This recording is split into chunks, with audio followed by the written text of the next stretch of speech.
Bueno, vamos a hablar sobre el error de truncamiento y el error de truncamiento local va a medir la cantidad en que la solución exacta del problema de valor inicial difiere de las aproximaciones.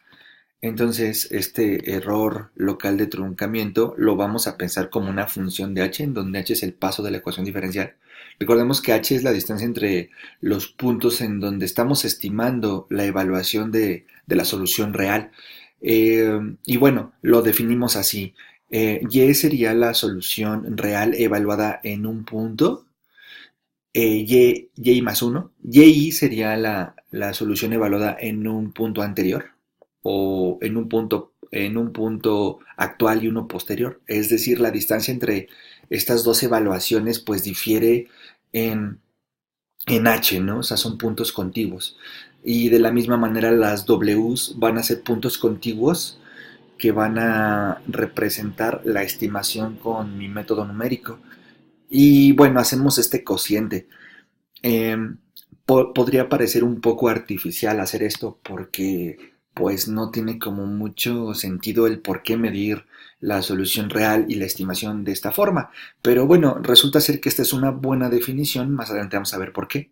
De entrada podría no parecer tan natural decir que este es el error, ¿no? De que mide la estimación respecto al valor real. Bueno, entonces, haciendo un poco de álgebra, si recordamos el método de Taylor, la actualización de de las alturas, ¿no? La actualización de las alturas estimadas, de las evaluaciones estimadas de la solución real, es igual, la actual es igual a la anterior más h por una cierta función evaluada, en donde esta función evaluada pues es en nuestra TDN. Entonces, haciendo un poquito de álgebra, pues podemos pasar este restando y después podemos pasar la h dividiendo. Entonces resulta ser que esta cantidad se puede sustituir directamente por esta t.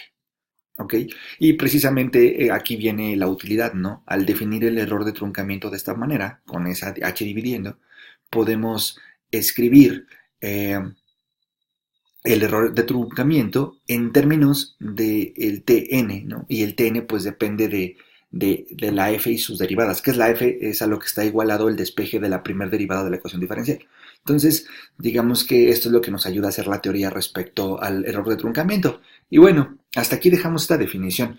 Vamos a ver qué pasa si el error de truncamiento es cero, ¿no? Entonces, si el error de truncamiento es cero, pues resulta ser que este término que está restando lo puedo pasar del otro lado sumando, puedo multiplicar por h de ambos lados, las h se cancelan y resulta ser que si el error de truncamiento es cero, yo tengo esta igualdad. Entonces el error de truncamiento pues nos da al final, si fuera cero el error, pues entonces tengo esta igualdad.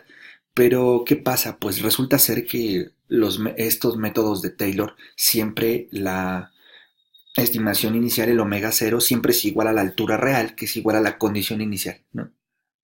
Entonces, siempre el omega cero y el y cero son los mismos, porque partes de ahí, ¿no? Partes de que estás encontrando la estimación a un problema de valor inicial y entonces la condición inicial, o es decir, la estimada, la primera evaluación estimada y la evaluación real coinciden, entonces y cero es igual a omega cero. Pero si y0 es igual a omega cero y esta ecuación es cierta porque el error de truncamiento es cero, entonces si tengo que esta ecuación, por ejemplo, nos quedaría para i igual a cero, nos quedaría y menos y menos y0 igual a perdón, y1 menos y0 igual a w1 menos w0.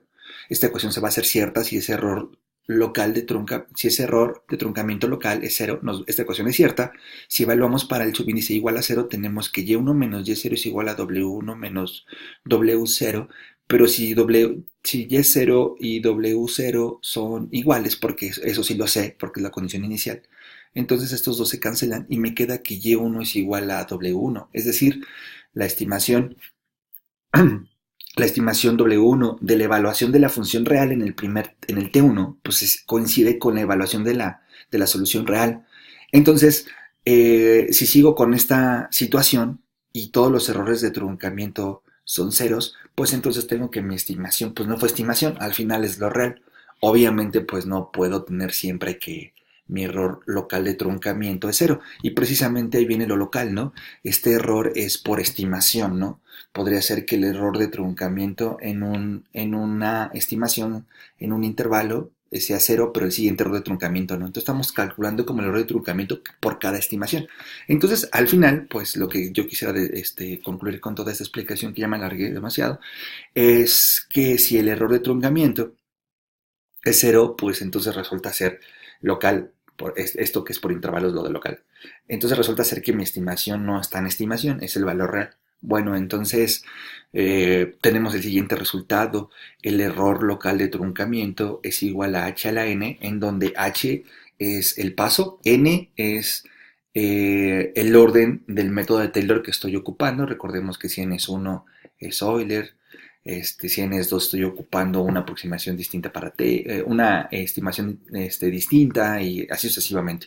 Entonces, pues lo que vamos a hacer, vamos a tratar de acotar esto. Entonces sacamos el valor absoluto y si por algún motivo esta función, tengo la información de esta función y resulta ser que tiene un máximo, o sea, la puedo acotar por su máximo, entonces al sacar el valor absoluto puedo representar al error de truncamiento en términos de una constante. La constante es la derivada y este n más 1.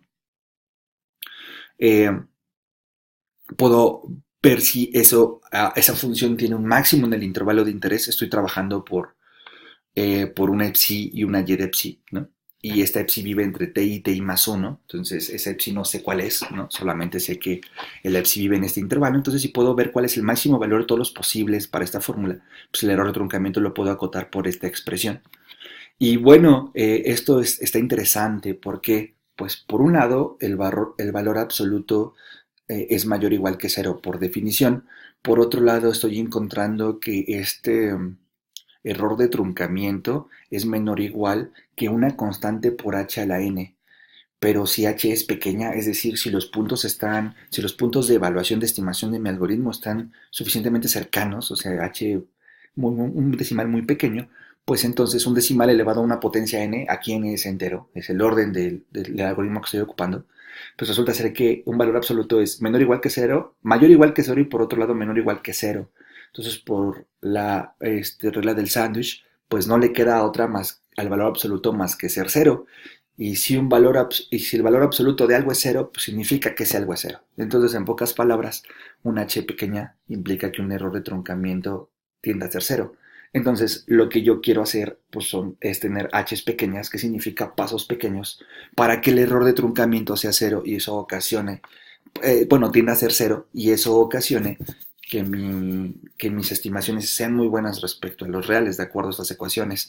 Entonces, pues obviamente resulta ser que esta h es importante y esta n también, porque por ejemplo, si tengo un paso de punto 1, si tengo un paso de punto 0,1 y si tengo un paso de punto 0,01, que será la distancia entre mis puntos de estimación, pues resulta ser que si aplico Euler, el método de Euler o Taylor 1, pues resulta ser que el h sería aquí, el h es exactamente el mismo, ¿no? Es decir, el error de truncamiento es menor o igual que una constante por h, porque n vale 1. Pero si aplico Taylor de orden 2, pues resulta ser que el error de truncamiento es menor o igual que una constante, pero ya cuando ocupo un paso de punto 1, ya la constante se multiplicó por punto 0,1 porque es h cuadrada, ¿no? Porque estoy ocupando un método Taylor 2. Ya si tengo un paso de punto 0,1, pues esta constante m pues ya se multiplicó por un número más pequeño y si tengo un h de punto 0,01, pues ya el h cuadrada es mucho más pequeño. Entonces, ¿qué es lo que no hay que perder de vista? ¿Qué es lo que queremos tener? Queremos tener errores de truncamiento pequeños para que las estimaciones se parezcan a lo real, ¿no? Pero resulta ser que lo que me interesa es acotar o saber que este número es muy, muy pequeño. ¿Cómo sé que este número es muy, muy pequeño? Pues al momento de elegir un h pequeña y un n grande. Porque ya, por ejemplo, si estoy aplicando un método de Taylor de orden 4 o de orden 3 y tengo un paso que es de 0,001, garantizo que el error de truncamiento es menor o igual que una constante m, 100, por ejemplo, o 200, por este decimal, ¿no? Pero si no 200 por este decimal sigue siendo un número, digamos, a términos prácticos pequeño, ¿no? Lo de pequeño es relativo, depende de pequeño respecto a qué, pero en términos prácticos 100 por este número sigue siendo un decimal pequeño. Y entonces, pues resulta ser que lo que yo quisiera, pues es h's pequeñas y n's grandes, que significa dividir mi intervalo de estimación en muchos puntos y tomar un polinomio, una estimación de Taylor alta, ¿no?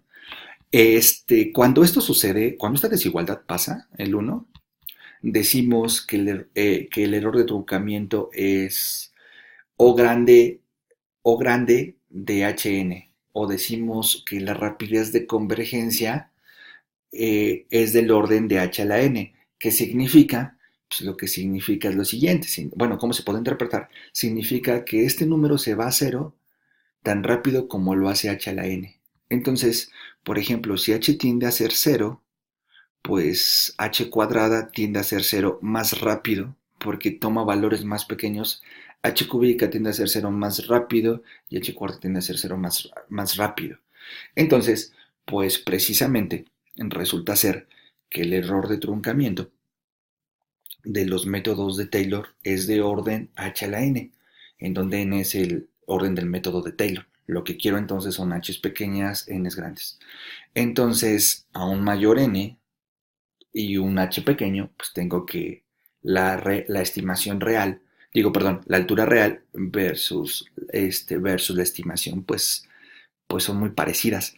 Lo complicado de los métodos de Taylor es precisamente encontrar esa t, porque pues esa t depende de la f es a lo que está igual a la ecuación diferencial, y entonces esta t se hace derivando y haciendo divisiones, entonces esto se vuelve realmente tedioso. Aplicar el método en una computadora pues es relativamente sencillo, lo complicado es encontrar esa t, ¿no? Entonces, pues precisamente aquí vienen los métodos de Runge-Kutta, ¿no? Estos métodos lo que hacen es lo siguiente, van a decir, bueno, mi algoritmo de estimación va a ser el mismo en el sentido estructural. Voy a empezar con mi estimación, con mi primera estimación va a ser la condición inicial y mi estimación posterior va a depender de la estimación anterior, más el paso por una función, ¿sale? Y esta función también va a tener un n. Y lo que yo quisiera de esta función es que no fuera tan complicada de obtener, porque ese es el problema en los de Taylor. Obtener la tn es lo complicado. Entonces, la idea sería, pues, tomar la misma estimación, aún más, ¿no? Tomar la misma estructura de actualización de Taylor, pero lo que queremos es quitar a la T y poner a una R que se parezca a la T. Y entonces uno dice, pues un momento, ¿no? La T era si recordamos cómo se deduce, la idea de cómo se deduce en los métodos de Taylor, pues la T era hacer una aproximación con Taylor, entonces la T tiene un error, y si aproximo la aproximación con R, pues voy a tener más error. Bueno, ese es el reto, ¿no? El reto es sustituir a la T por una función en donde el error de truncamiento tenga el mismo orden de convergencia o mejor dicho, la misma rapidez de convergencia, pero de tal manera que calcular R sea más fácil que calcular a la T. ¿En qué sentido más fácil? Quiero una expresión que estime a la T, que sea más fácil de calcular, que tenga el mismo rapidez de convergencia, pero en donde no tenga que derivar a la f, que eso es lo complicado de la t, ¿no? Obtenerla porque tienes que derivar a la f. Entonces, eso hacen los métodos de Runge-Kutta. La estructura de actualización de las estimaciones es la misma que la de Taylor, pero la función que multiplica el paso no es una función complicada en el sentido de obtener, sino es una función que tiene el mismo de orden de convergencia de t, es decir, en términos prácticos van a ser básicamente los mismos resultados, pero pues en donde no tengo que derivar a la f para armarla. ¿Sale? Entonces vamos a ver métodos de Runge-Kutta de primer orden, de segundo orden, y así sucesivamente hasta llegar al método de cuarto orden. ¿Qué significa el orden? Pues significa el orden de convergencia, ¿no? ¿Qué tan rápido se va a cero cada uno de estos métodos?